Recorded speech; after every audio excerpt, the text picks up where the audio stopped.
Welcome, focus learners, to this explainer. Okay, be honest with me. Have you ever totally beaten yourself up for lacking willpower? Or maybe you've watched your absolute rock-solid New Year's resolutions completely crumble to pieces by, January 3rd? Well, if that sounds familiar, you are in exactly the right place. Today, we're literally tearing down everything you thought you knew about motivation. Okay, let's dive into this, because we're going to uncover the startling biological truth about discipline, laziness, and what is actually happening inside your head when you try to change your life. Here is our roadmap for this journey. We'll be covering the willpower illusion, the neuroscience of craving, designing your environment, the secret of willingness, sensory-rich vision, and finally, embracing discomfort. Let's get right into it. Section 1. The willpower illusion.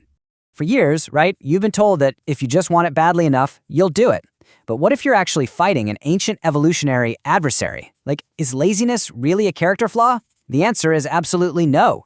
It is a neurobiological fact that your brain did not evolve to prioritize long-term goals or some kind of heroic self-control. No, it evolved for immediate survival. Over millions of years, we humans adapted to conserve energy. We are wired to choose the path of least resistance. So when your brain is practically begging you to stay on the couch instead of hitting the gym, that isn't a defect. It's a highly evolved survival feature that's just trying to save your energy.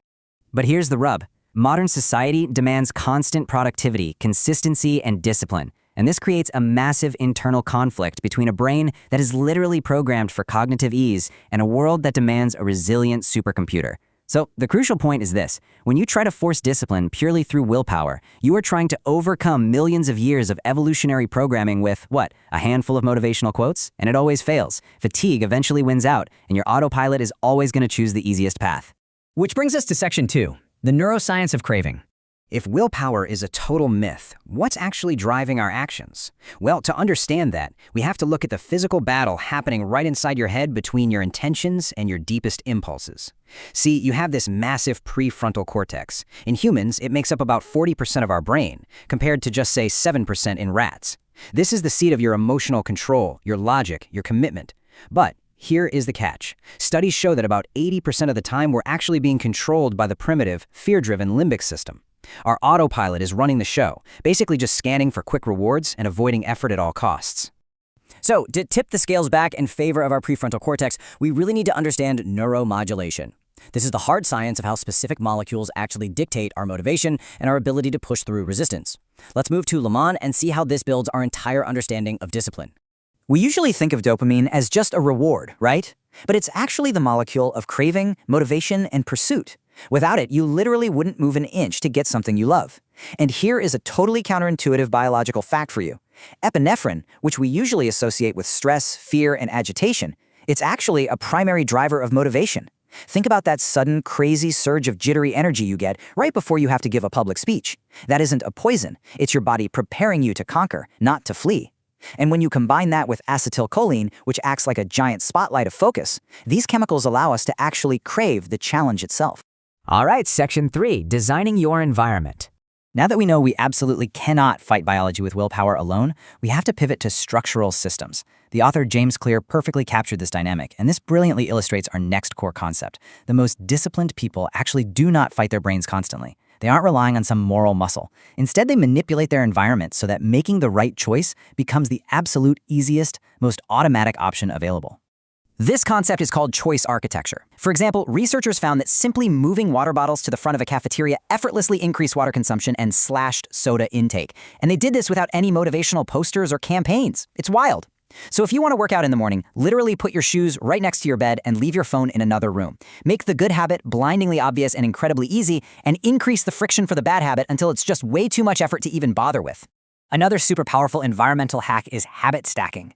Your brain already has automatic routines running on what neuroscientists call central pattern generators. When you stack a new, really short habit immediately after an existing one, like, say, meditating for just 2 minutes right after you brush your teeth, you are essentially hijacking that existing neural momentum. You just hand the effort over to the brain's automatic circuits, which completely frees up your conscious neural energy for the bigger challenges in your day. This is how you kind of cheat the system and build discipline without feeling like you're even trying. Section 4. The secret of willingness. Of course, even in a totally perfect environment, those impulses to just quit will pop up.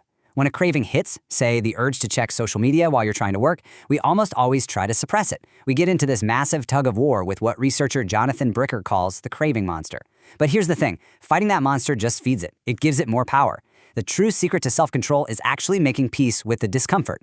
It's a concept called willingness, which basically means allowing your cravings to come and go without ever acting on them. Now, what's really interesting about this approach is the specific phrasing you can use. When you feel a craving, instead of fighting it tooth and nail, you just notice it. You say to yourself, I am having the thought that I want to check my phone.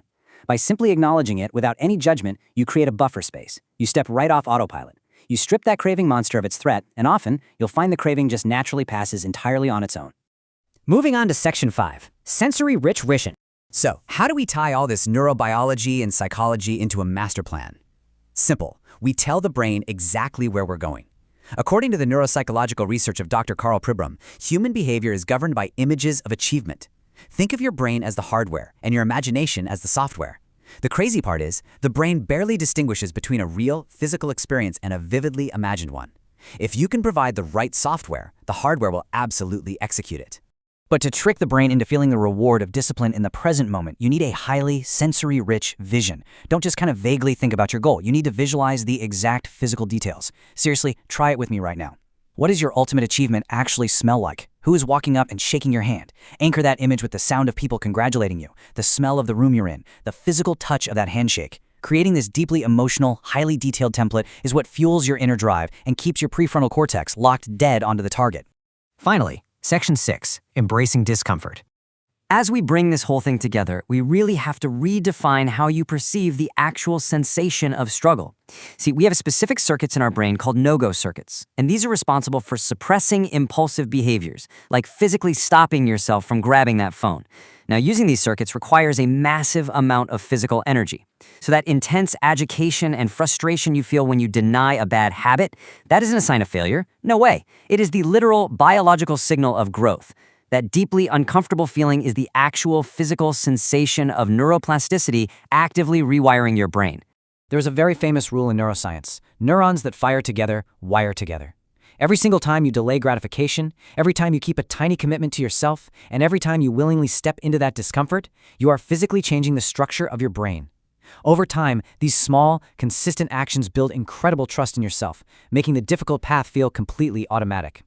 So, you now possess the blueprint. You know that your biology desperately wants to conserve energy, but you also know exactly how to hijack your dopamine, design your environment, embrace your cravings with willingness, and lock in your focus with a vivid, sensory-rich vision. Your brain will always default to the path of least resistance. The only question left is, what path are you going to build for it tomorrow?